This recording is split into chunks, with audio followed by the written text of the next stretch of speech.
Ryan in Spokane, Washington. Hey, Ryan, you're on the air. What's up?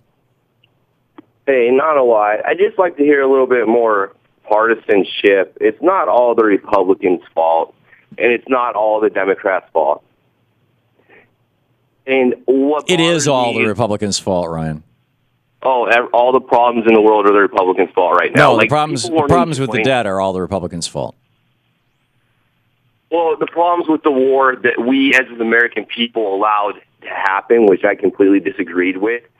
It was sold to us by a Republican Party in lockstep lying to us. Well, I think a lot they of were lying to the Democrats, too. When George Bush was putting us in debt as a senator, Barack Obama said, hey, this is unconstitutional. I mean, I don't know. What is unconstitutional? You're talking about the debt ceiling?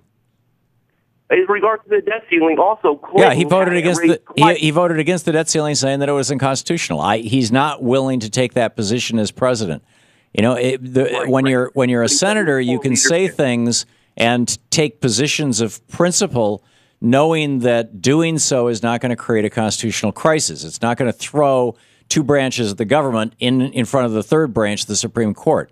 As president, if he does that, it will do that. And not only that, it will postpone the payment of our debts, which will crash the international market. So it'd be stupid for him to do that now. Well, I agree it's stupid, Tom, but what about Clinton? This also happened during the era of Clinton. Clinton brought us a balanced budget. Twice. I'm sorry? Clinton brought us 2 years of a balanced budget and a surplus. He had such a surplus that when he left office, George Bush said he was going to pay off the whole national debt in the next couple of years.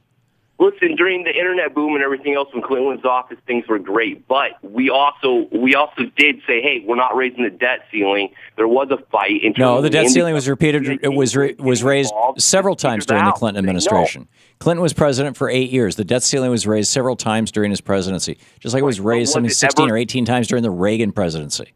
Was it ever debated to not raise it? Not seriously.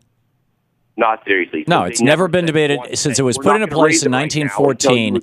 Since it was put into place in 1914, the first time that the debt ceiling, that there was any possibility that it wouldn't be raised. I mean, obviously people yell about it on the floor, but the first time there was any possibility it wouldn't be raised and there was any kind of serious discussion about not raising the debt ceiling was the year before last.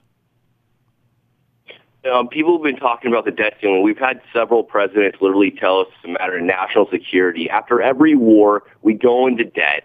Eventually, the Federal Reserve is going to have to raise the interest rates to pay for all the money they printed. I mean, what is going to really happen? The catastrophic consequences are going to hurt the middle class.